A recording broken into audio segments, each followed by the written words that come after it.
Part 4. We're going to hear a talk on wild rice. First, you have some time to look at questions 31 to 40.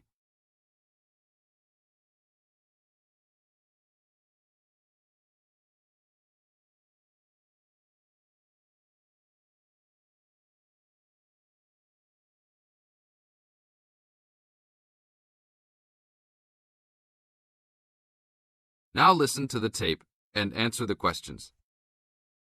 Good morning. Today we'd like to talk about wild rice. Contrary to what many people believe, wild rice is not rice at all, but a grass. Much of it sold in the world today is not even wild, but rather cultivated varieties that do not occur naturally.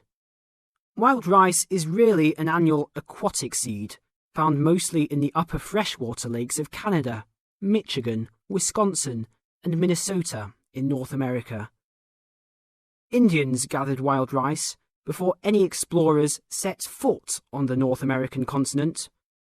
Early explorers were greatly impressed with the strength and hardiness of the woodland Indians and attributed their vitality to their ample servings of wild rice.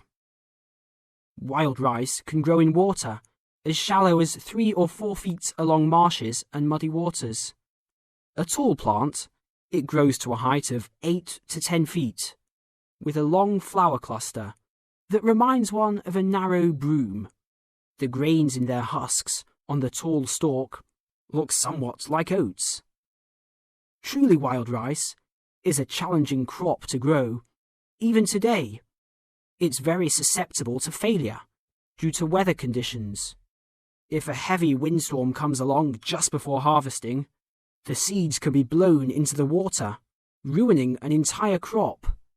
Harvesting at just the right time becomes a matter of beating the birds to it, since wild rice is considered a delicacy by many birds living in the area.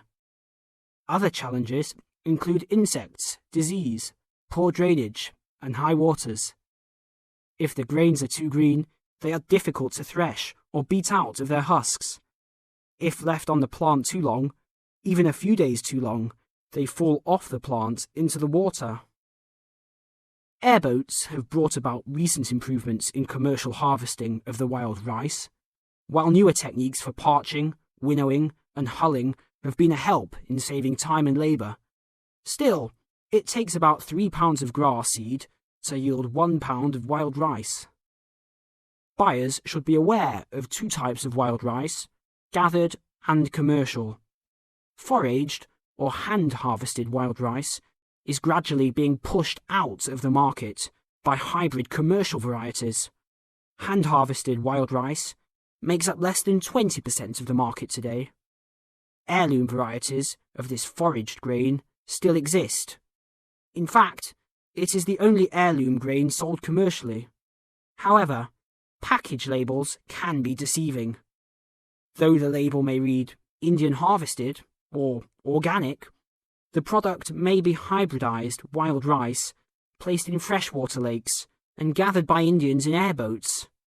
Hand-harvested, organic, and from the Great Lakes region is the real thing, with superior flavour and aroma, but it may be difficult to find.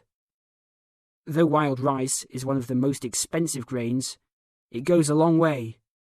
Some say that 1 pound of the grain can feed 30 people. To compensate for its high cost, try combining wild rice, half and half, with brown rice. For a truly colourful presentation, try 1/3 of each: white rice, brown rice, and wild rice. That is the end of Part 4. You now have half a minute to check your answers.